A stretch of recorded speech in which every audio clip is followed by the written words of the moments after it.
Baik, bersua kembali. Saudara, bermula 12:01 tengah malam semalam, penguatkuasaan Perintah Kawalan Pergerakan ataupun PKP bukan sahaja melibatkan Polis Diraja Malaysia, malah juga memperlihatkan keterlibatan Angkatan Tentera Malaysia, Rela dan juga Angkatan Pertahanan Awam ataupun APM untuk berbicara mengenai keterlibatan pasukan elit dalam Perintah Kawalan Pergerakan ini. Kita cukup berbangga sekali dapat bersama dengan individu nombor 1 dalam ATM, iaitu Panglima Angkatan Tentera Jeneral Tan Sri FNB Buang bersama dengan kita pada pagi ini dalam Selamat Pagi Malaysia. Assalamualaikum, Tan Sri. Waalaikumsalam. Apa khabar? Sihat, Tan Sri? Saya daripada dah beberapa hari lepas dah kan. Memang kita pun dalam keadaan berjaga-jaga dan sentiasa menentukan bahawa perkara-perkara ni kan yang telah diamanah pada kita ni ditentukan itu pun bagi saya kena menentukan kesihatan saya pada tahap 100%. Ya. Kena ketua sihat baru jadi dorongan kepada anak-anak buah untuk sihat untuk memimpin mereka, Tan Sri. Itulah sebenarnya. Baik. Baik, Tan Sri, kita terus sahaja menjurus ke topik kita pada hari ini. Banyak spekulasi yang telah dilakukan di luar sana. Seperti mana kita tengok kapsul tadi, berita palsu pun ada juga. Mungkin Tan Sri boleh terangkan situasi terkini ATM sendiri. Apa yang kita fahami buat masa ini, hari kedua ATM telah mengambil bahagian dalam menentukan Perintah Kawalan Pergerakan ni dapat diimplementasikan secara efektif. Apa yang kita dengar sebelum ni memang bermacam-macam spekulasi lah. Yang positif tu tak apa, yang negatif ni memberi gambaran yang salah kan. Ini adalah sama ada agenda digunakan yang di apa ya, agenda tersebut ada bermotif bermacam-macam motif lah. Tapi yang sebenarnya apa yang kita lihat selepas semalam kita mulakan operasi tersebut, kita boleh menidakkan apa yang telah diperkatakan ya. Sebenarnya ATM dalam tugas ini adalah untuk menentukan perintah kawalan pergerakan ini dapat dijalankan lebih efektif. Pada mulanya tugas ini diberi kepada PDRM kan. Saya dengan IGP sentiasa berbincang macam mana kita boleh menambah baik supaya perintah ini dapat ditentukan, dapat dijalankan 100%. PDRM seperti mana yang kita tahu kan, untuk menentukan perkara ini ataupun tugas-tugas ini dapat dijalankan seluruh negara, dia sekenap pelusuk ni memerlukan tenaga.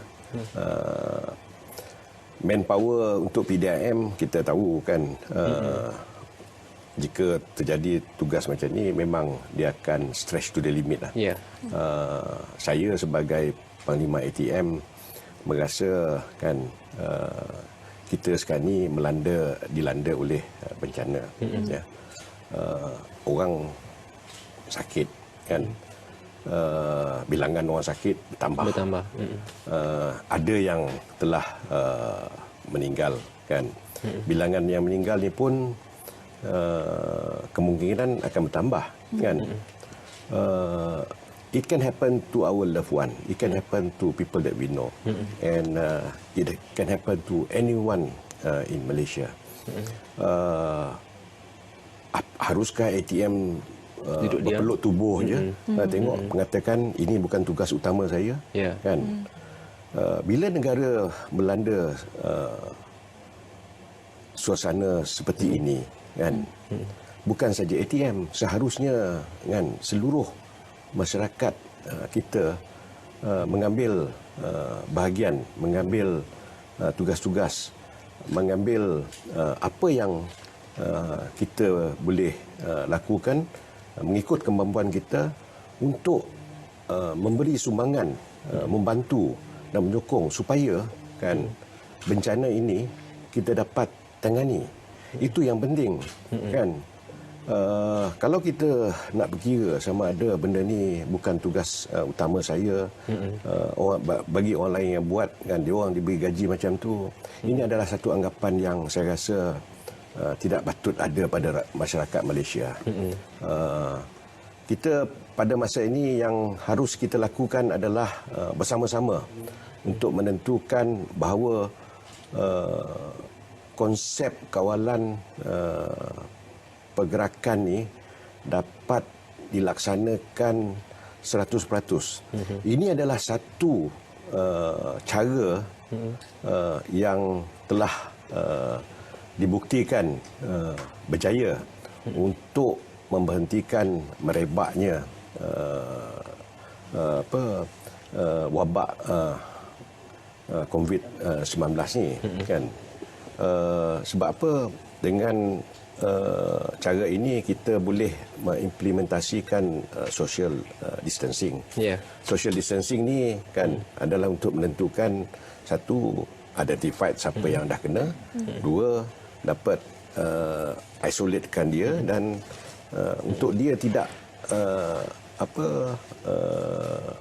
berjalan merata tempat dan menjangkiti orang-orang yang tidak mendapat penyakit ini. Sebab itulah saya 100% memang saya percaya bahawa mengimplementasikan social distancing ni harus dilakukan. Saya sebagai ketua ATM dan anak-anak buah saya committed dan percaya bahawa perkara ini harus dilakukan dan ditentukan ia dilakukan. Ya, secara keseluruhannya bercakap tentang anak buah ini, kira-kira 7,500 anggota ATM meliputi ketiga-tiga cabang akan terlibat dalam tempoh PKP sehingga 31 Mac ini. Cuma masyarakat masih belum faham mengenai apakah skop tugas ATM dalam pelaksanaan ini. Adakah redundant dengan bidang tugas yang dilaksanakan Polis Diraja Malaysia? Bagaimana Tan Sri? Seperti yang saya nyatakan awal tadi, bahawa tugas kita adalah untuk membantu tugas PDIM. Saya bagi contoh. Sekarang ni tugas yang kita lakukan untuk menentukan perintah kawalan pergerakan ini dapat dilaksanakan 100%. Satu adalah untuk membuat sekatan jalan, kan. Ini adalah untuk menentukan supaya orang tak keluar ikut suka hati dia, kan. Kedua adalah membuat rondaan, kan. Pergi ke tempat-tempat supaya kita dapat menentukan bahawa tak ada orang nak berkumpul, kan. Tak tentu ada. Dan pada masa yang sama untuk menyebarkan informasi mengatakan kita harus berada di rumah supaya tidak merebak ataupun dijangkiti oleh penyakit ini. Dan pada masa yang sama juga kita nak melihat bahawa, kan, tidak ada mungkin perkara-perkara yang tidak inginilah, kan, yang akan berlaku semasa orang tengah sibuk dengan COVID-19 ni. Oleh yang demikian, persoalan sama ada redundant tak redundant ni tak timbullah. Seperti yang saya kata pada awal tadi, kan, bukan saja ATM harus mengambil bahagian ini, sepatutnya semua masyarakat semua ambil bahagian ini. Satu lagi yang kita harus faham bahawa seperti yang kita lihat, apa yang saya kata awal tadi, adalah disiplin masyarakat, kan. Kita lihat, saya bagi contohlah, China dengan Korea, mereka telah berjaya untuk meredakan wabak ini. Ini sebab apa?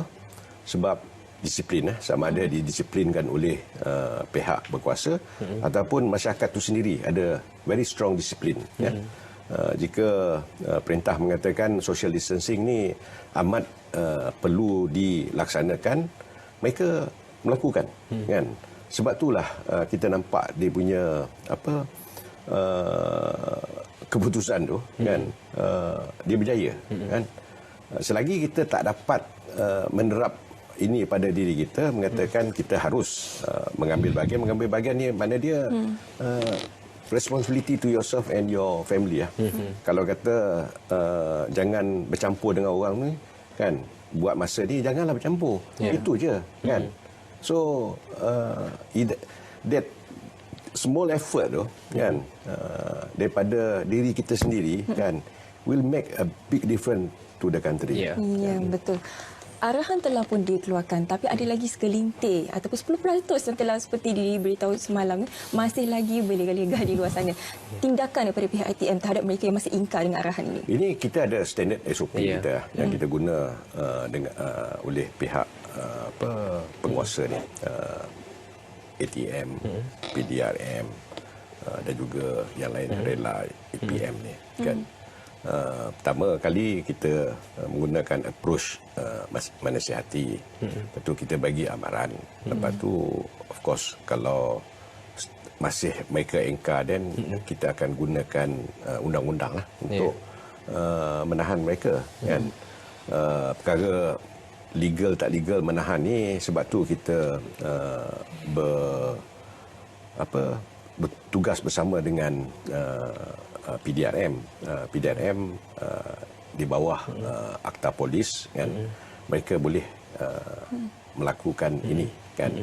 So our part dekat situ untuk menentukan perkara ini dapat dilaksanakan sebaik mungkin, dan juga menentukan pencapaian yang tinggi tentera dimasukkan supaya elemen-elemen ni boleh dibuat. Menyentuh perkara tentang yang segelintir masyarakat yang tidak patuh dan tidak indah kan. Sama ada mereka tidak faham ataupun tak ambil kisah, ataupun dengan kepahaman ini penyakit orang lain tak boleh kena pada saya kan. Ataupun ada setengah tempat tu mungkin dia percaya ini penyakit orang bandar je kan, orang kampung tak mungkin kena. Apa yang kita dah lihat sekarang ni, pertama kali adalah perkara COVID-19 ni dia tak melihat status dan sebagainya. Tak melihat agama, tak melihat kaum, tak melihat usia kan, tak melihat profession pun kan. So benda ni we cannot take it for granted kan. Oleh yang golongan yang mana yang tak indah dengan perintah ni, kita akan meningkatkan lagi kawalan inilah, menentukan seperti yang saya cakap tadi, langkah-langkah yang kita dah buat ni kalau masih lagi mereka engkar, dan kita perlukan tindakan mengikut undang-undang. Ya. Baik, kita harapkan tidak ada pakcik-makcik yang sedang menonton rancangan Sabak Malaysia sekarang ini di warung-warung kopi, sebab mereka ini antara golongan yang dilaporkan masih lagi degil dan ingkar kepada pematuhan yang PKP. 10% tu. Ya.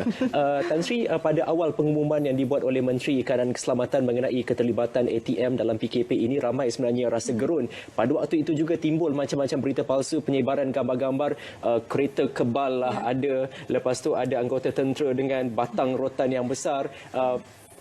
Penggunaan aset ATM sepanjang PKP ini mungkin Tan Sri boleh clarify kepada masyarakat. Pertama kali apabila kita ditugaskan untuk PKP ini, kita melihat siapa kita bertarget kan. Rakyat Malaysia bukanlah musuh kita kan. Rakyat Malaysia bukanlah kata orang target yang agresif kan. Maka kita kena match lah. Apa yang kita nak gunakan dengan apa tugas yang kita nak lakukan. Mission kan? So dalam menjalankan tugas ini, kita menentukan ialah apa yang kita guna sekarang ni adalah personal weapon untuk kita punya self protectionnya, tapi tanpa ada niat pun kalau nak gunakan benda tu tak sepatutnya. Saya rasa kan seperti yang saya kata tadi kan, ini untuk menentukan rakyat Malaysia kan yang mungkin tak nak dengar perkara ataupun tidak ambil kerjasama ni kan. Jadi tiada perlu untuk kita menggunakan aset-aset berat kita. Saya percaya bahawa apabila benda ini telah berjalan, dan saya berharapkan bahawa mana yang tidak mahu mengikut perintah tu, please dengarlah kan. ini bukan untuk kebaikan siapa-siapa, ini adalah untuk kebaikan kita semua. kan. Jika COVID-19 ni tidak dapat dibendung disebabkan kita tak nak bekerjasama kan, tak ada orang lain yang akan susah, kita sendiri yang akan susah kan. Kita ingat kita boleh lepas untuk melakukan apa yang kita dah buat selama ini sebab kita rasa benda ni tidak ada kena-mengena dengan saya atau tidak mengena dengan orang tu kan. Dengan beranggapan macam tu, kalau semua orang beranggapan macam tu, then kita punya tujuan untuk melakukan PKP ni tidak akan dapat tercapai kan. Dan saya percaya dan saya juga committed dan anak buah saya committed untuk menentukan apa yang telah diletak di depan kita ni untuk melaksanakan perkara ini secara efektif akan dilakukan kan. Akan dilakukan bukan disebabkan kita suka nak buat macam tu. Ini adalah untuk kebaikan Malaysia, kebaikan rakyat Malaysia dan juga at the end of the day it's all about kita punya peace and harmony. Mungkin Terasi boleh terangkan sedikit standard operating procedure yang dijalankan oleh ATM bagi mengawal keselamatan rakyat sekarang ini. Kita standard operating procedure seperti yang telah tertera dengan tugas-tugas kita. Pertama kali adalah untuk menentukan rakyat ataupun masyarakat mengikut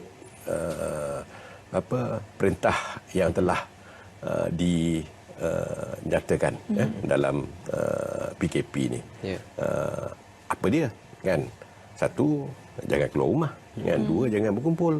Ketiga, jangan keluar jika tidak ada keperluan yang mendadak kan. That is a basic SOP kita kan.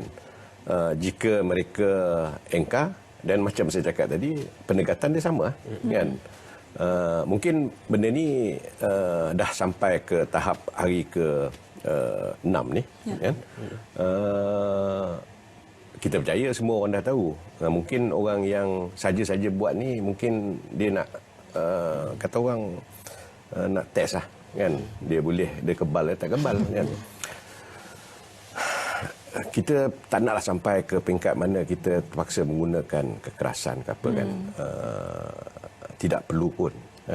Tapi seperti yang saya nyata awal tadi bahawa apa yang kita lakukan dan terpaksa lakukan adalah untuk kebaikan rakyat Malaysia. Jika ada segelintir masyarakat Malaysia yang tidak peduli, apa akan akibatnya kepada seluruh masyarakat Malaysia ni kan? Jika ada golongan yang masih berdegil lagi dan mereka ini adalah sebagai satu apa kata orang hazard kepada seluruh masyarakat mereka, dan kita tanya diri kita sendiri apa yang harus kita buat kan, to protect the masses ni, to protect rakyat masyarakat yang at large ni kan. Haruskah kita berdiam diri saja ataupun memberi mereka peluang kan? Adalah tidak adil kan. Apa yang golongan yang kecil ni buat kan, yang boleh membahayakan masyarakat Malaysia secara menyeluruh adalah perkara yang tidak adil. Dan daripada situ kita boleh dapat jawapan lah. Dan lepas tu apa yang kita buat? Takkan nak diam diri je. Tak buat, dia akan membahayakan seluruh masyarakat Malaysia kan. Kalau kita berkasar nanti kan, orang kata kita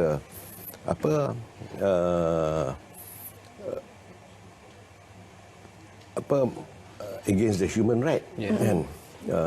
Ini soalan yang harus kita tanya sendiri, dan kita sebagai orang yang tamadun dan rasional kan. Jadi kita harus ambil tindakan yang betul lah. Ya? Itu yang penting sekali. Baik, itu SOP yang digariskan oleh ATM untuk mengendalikan orang ramai sepanjang tempoh PKP ini.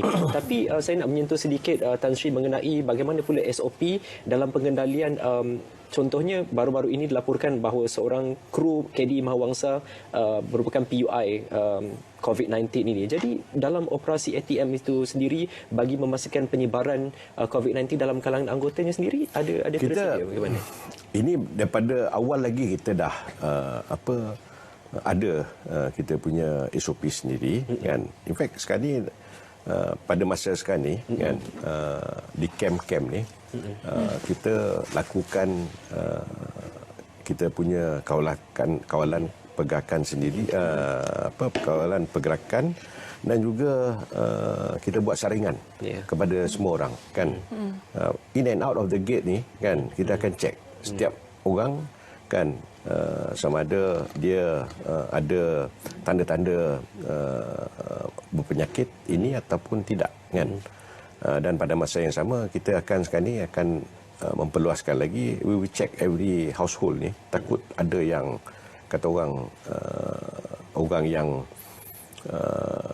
berpotensi berpenyakit ni ada di situ. Nak menjawab tadi yang suspek ni memang kan daripada dulu lagi kita pun ada yang sebelum PKP ni dilakukan kan ada yang keluar yang pergi kenduri apa semua ni. So perkara ni saya terima kasih kepada anggota-anggota saya kerana telah tampil ke hadapan kan.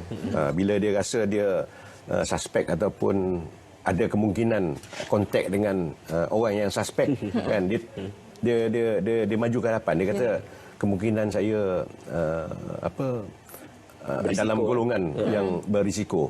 So kita ambil kan, ramai kan kita ambil dan kita record dan kita house quarantine kan dia orang kan. Ini adalah menentukan perkara ini tidak akan merebak kepada anggota-anggota lain. Ini adalah penting sebab apa? Kita ni adalah benteng pertahanan frontliners kan, bukan saja daripada COVID-19 ni dan juga untuk menentukan kedaulatan kita. Jika askar sendiri yang kena, then masalah kan. So tidak ada cara lain dalam masyarakat ataupun dalam tentera ini dengan keluarga mereka, kita terpaksa melakukan jalan ataupun pengawalan yang lebih stringent lah. Anggota yang telah dikerahkan bagi mengawal keselamatan negara ini, bagaimana dengan jadual mereka? Ada shift ataupun setiap hari akan bertugas? Kita melakukan 3 shift, 8 jam. Pasal apa? Sebab we try to give them a good rest after katakan 8 hours punya ni. Mereka perlu untuk mendapatkan seperti itu supaya mereka dapat fokus dan lebih efisien lah. Dan kita percaya benda ni dia bukan berlangsung sehari dua kan. Ini akan berlanjut sampai 31 bulan. Mungkin kita tak tahu lebih panjang mungkin kan. So I have to kata orang jadualkan mereka supaya apabila mereka bertugas ni mereka dapat melakukan tugas tersebut dengan cara yang lebih efektif lah kan. Mana dia body and mind ni kata orang sihat lah. Baik, Tan Sri, sekiranya keadaan semasa penularan COVID-19 ini di dalam negara kita meningkat, sekarang ini pun dah meningkat, kalau kita lihatkan fasiliti kesihatan di kerajaan seperti hospital dan juga klinik mungkin memerlukan sedikit pertimbangan ATM untuk hospital tentera. Ini kita telah pun telah pun bersedia dan penyelarasan dengan Kementerian Kesihatan pun dah ada. In fact, kita punya medical corps pun bekerjasama dengan KKM sekarang ni kan. Bukan sehari dua lepas kan. Ni pun dah bermula apabila COVID-19 ni menjadi satu wabak kepada negara Malaysia. Hospital ATM bersedia untuk melakukan rawatan untuk pesakit-pesakit COVID-19 ni kan. kita pun telah menyediakan ward-ward khas dan juga unit-unit untuk melakukan saringan. Katakan ada seseorang yang suspek nak buat ni, kita akan ambil dia punya saringan, screening, dan kita akan buat apa yang sepatutnya lah. Ini adalah sebahagian pada tugas kita sekarang ni, dan juga persediaan jika wabak ni kata orang berterusan dan membesar, kan. Perkara ini is within dalam telah pun kita buat sekarang ni. Ya. Okey. Baik. Tan Sri, sedikit juga mengenai jumlah anggota yang tadi dari segi fasiliti kemungkinan untuk ditambah kalau keadaan ini masih belum dapat dikawal. Diperlukan, kan, kita bersedia untuk menambahkan anggota kita, dan juga kita akan menggunakan teknologi untuk membuat pengawasan seperti menggunakan drone dan juga UAV. Okay. Perkara ini saya telah bincangkan dan mendapat bantuan daripada industri tempatan. Kita ada, tapi mungkin untuk jumlahnya perlu ditambahkan, kan. Jadi dengan menggunakan teknologi ini boleh menambah baikkan pengawasan kita, kan. Seperti kita lihat di negara-negara macam China, kan, dia menggunakan pengawasan drone ni untuk melihat ke mana ada orang yang melanggar peraturan. Bila kita boleh expect penggunaan drone? Kita dalam persediaan kan ni, kemungkinan saya rasa dalam sehari dua ni kita boleh mulakanlah. Kita sedaya upayanya untuk melihat macam mana kita boleh menambah baik tugas kita ni, because setiap komunitian di setiap golongan masyarakat yang bertanggungjawab atas menangani COVID-19 ni ada tunggal tanggungjawab mereka sendiri. Untuk kita melihat bahawa kita akan lakukan apa yang kita rasa perlu untuk menambah baik supaya kita dapat melakukan tugas kita dengan lebih efektif. Baik. Baik. Dalam pelibatan awal, peringkat awal ni lah daripada ATM sendiri, adakah memfokuskan kawasan tertentu atau mungkin di zon merah sahaja ke, ataupun di mana? Sebab ada juga yang mengatakan tak nampak pun lagi kat mana ATM ni. Ya. Tugas-tugas ni kita dah berbincang dengan PDRM, kan, bahawa fokus di kawasan-kawasan tertentu untuk permulaan ini. Seperti yang kata saya tadi, sama ada nampak anggota ATM ke tak ni, ini telah pun dibahagi tugas-tugas ya. Pada masa yang sama, saya ingin menyatakan di sini bahawa jika diperlukan lagi kita meluas tugas kita dan menambah orang kita, kan, kita akan tambah. Perkara ni kata orang akan dikaji dan dilihat setiap hari keperluan-keperluan ini, kan. Tapi yang pentingnya seperti yang saya nyatakan tadi, ATM committed, dan kita sentiasa melakukan tugas kita dengan penuh dedikasi untuk mencapai objektif kita yang telah pun diamanahkan oleh kerajaan dan juga rakyat Malaysia.